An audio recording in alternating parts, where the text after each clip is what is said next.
Olá, bem-vindos a mais um Mergulhando na Reforma Íntima. Eu sou a Carolina Menezes e, como sempre, estou aqui com o Felipe Duarte.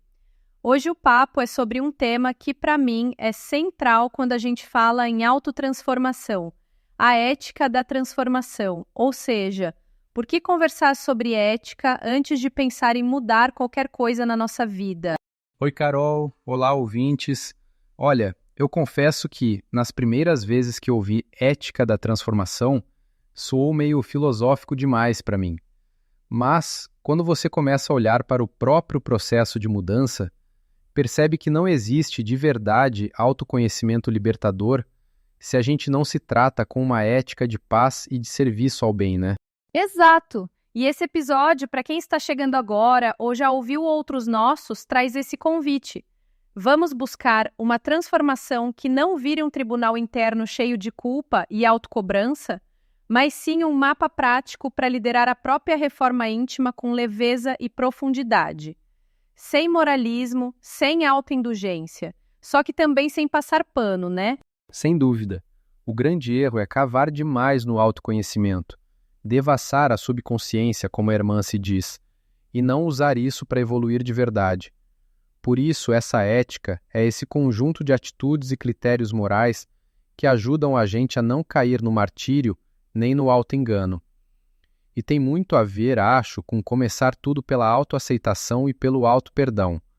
Não adianta querer mudar se não fizer as pazes com quem a gente realmente é. Vamos então definir o que a gente chama aqui de ética da transformação? Não é nada distante, é um critério de cuidado que garante que a mudança seja humana, espiritual e principalmente sustentável.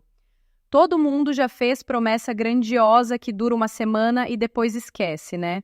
Carol, e o texto da irmã se fala de 3 compromissos que fundamentam esse caminho. O primeiro é paz consigo, enxergar-se sem se massacrar. O segundo é verdade sem máscaras, abandonar os disfarces sem perder a dignidade. E o terceiro, vínculos antes de ritos, ou seja, medir o progresso pela qualidade das relações e não só por quantos rituais ou técnicas você faz. E o principal sinal de que a gente está avançando é quando começa a ter mais coerência entre o que pensa, o que diz e o que faz. Não é virar um santo do dia para a noite, mas perceber que está mais alinhada consigo, com menos ruído interno. Aqui é importante pontuar que, na visão espírita, não somos sentenciados pelo passado. Somos herdeiros de tendências, sim, traços, defesas, jeitos de reagir. Mas o presente é sempre decisivo. O passado explica, mas não aprisiona. Isso é libertador, porque muita gente se pede achando, sou assim porque carrego tal karma ou trauma, e pronto, como se não pudesse redesenhar nada. Mas cada microescolha de hoje pode reescrever as trilhas antigas. E, como a gente falou no episódio sobre pequena evolução, não existe estou pronto. Existe esse passo, posso ser um pouco mais coerente agora. Sim, e para mim tem uma coisa linda aqui. Espiritualidade encarnada no dia a dia. É oração mais ação. Não só rezar esperando milagre, nem só agir como robô. Tudo precisa ter presença, escolha consciente. Você lembra daquela metáfora das linhas do tempo? Eu acho uma imagem poderosa para falar sobre o que acontece dentro da gente. São, na verdade, trilhas emocionais, né? Caminhos feitos de emoções, memórias, desta e de outras vidas. Cada um com seu clima, seus pensamentos automáticos, impulsos. Totalmente. E cada vez que um gatilho aparece, a gente desliza nessas trilhas no piloto automático. Repete. É por isso que a integração dessas linhas é fundamental para não viver preso em ciclos de culpa, martírio ou viver só reativando ferida. É aí que entra o mapa do autoconhecimento atualizado. Olhar para essas trilhas com autoaceitação, compaixão, valorizar o que é bom e aprender com o que dói, sem fugir nem se afogar. E claro, o trabalho é reconhecer, acolher, integrar e substituir, aos poucos, os velhos hábitos por virtudes, até transformar o que machucava em aprendizado real. Uma das maiores armadilhas é querer mudança instantânea. A reforma íntima é processual, é degrau. Um método que podemos usar é o RAR, reconhecer, acolher e reorientar. É simples, mas é transformador, né? Primeiro, reconhecer, nomear o que está vivo em mim nesse momento, sem fugir do medo, raiva, vergonha. Aí vem o acolher, trazer paz sem chicote, pedindo amparo, evitando rótulos e dramatização. Tipo, não sou só isso, estou nisso agora. E por fim, reorientar. Escolher um gesto, mesmo pequenininho, pode ser pedir desculpa, perdoar, agradecer, pôr limite, servir alguém. E outra coisa, microgestos repetidos mudam mais que promessas gigantes. O segredo está na constância e na vigilância emocional mesmo, né? Persistência, autocompaixão, não se perder em altos e baixos. Acho que isso conecta muito com aquela frase do Paulo de Tarso: levantar mais lúcido cada vez que cair. Aqui mora a maior diferença entre disciplina e martírio. A disciplina exige firmeza consigo, mas nunca aquela dureza cruel, sabe? Falar com justiça ao invés de se massacrar. Autocompaixão não é passar pano, mas também não é chicote. É tratar-se como trataria um amigo. Sem dúvida, isso fortalece a coragem moral, porque você não foge do que precisa mudar, mas se sustenta para continuar caminhando. E com o tempo, a constância cresce. A paz consigo é força, não conformismo. Falar de máscara para mim é sempre delicado, porque às vezes, no começo, ela até protege, é defesa de sobrevivência, mas com o tempo, sufoca, prende a autenticidade. É um perigo viver encenando o eu idealizado, né? O convite não é eliminar o ego, mas educá-lo para servir à consciência, não para mandar em tudo. E verdade amorosa se mostra em humildade, rapidez para corrigir o que nos distancia do nosso propósito. Eu gosto quando a irmã se diz que o espiritismo acontece nos elos que criamos, não nos rituais.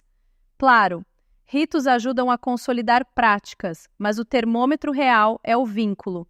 Aquele homem de bem em ato, firmeza com delicadeza, utilidade silenciosa, justiça com misericórdia.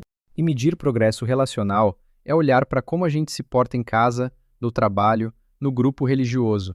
Quanto mais honesta e transparente a relação, mais aquilo que você estudou virou vida mesmo. Praticar escuta empática abre espaços de confiança mútua, fortalece tudo. E reciprocidade também, né? Oferecer apoio, esperar o mesmo, criar vínculos honestos em vez de cultivar relações só para cumprir ritos. Isso é que sustenta uma reforma íntima verdadeira. Uma coisa legal desse capítulo é a ponte com psicologia, sem perder a praticidade. Memória emocional pode ser atualizada, amadurecida, não apagada.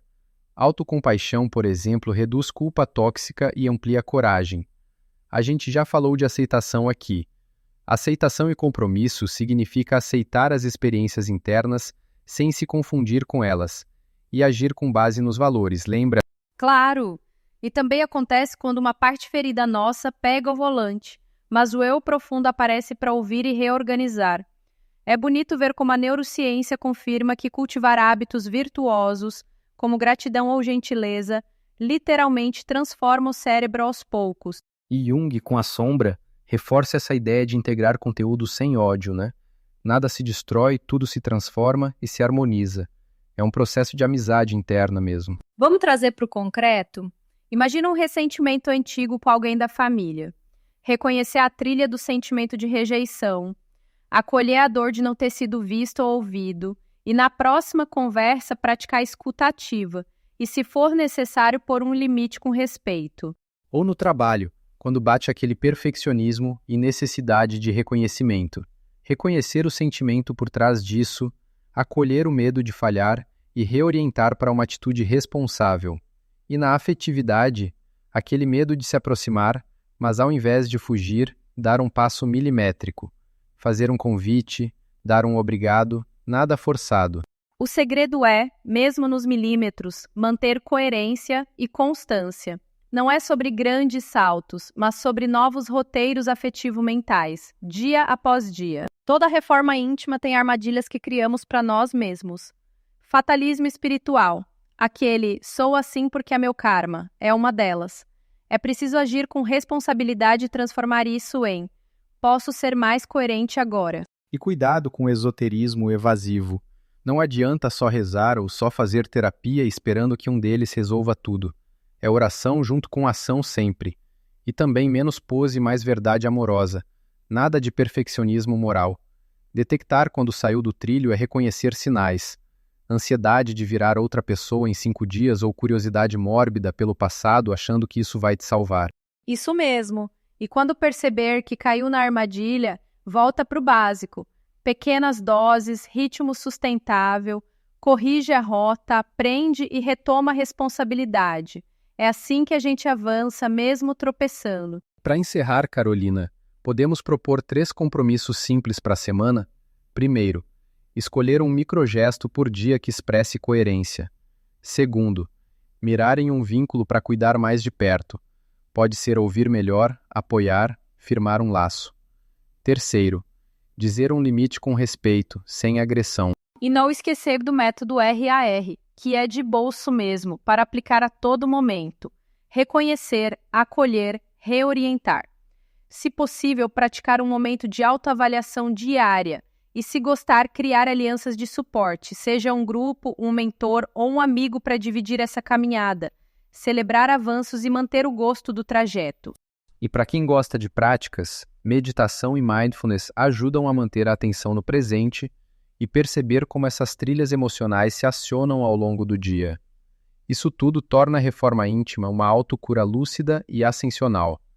O segredo não está em buscar perfeição, mas em caminhar com esperança prática. Obrigada, Felipe. Obrigada a cada um que ouviu até aqui. Vamos juntos nessa jornada de transformação leve, responsável e cheia de paz. Até o próximo episódio. Valeu, Carol, e muito obrigado a todos vocês. Continuem firmes. Até a próxima.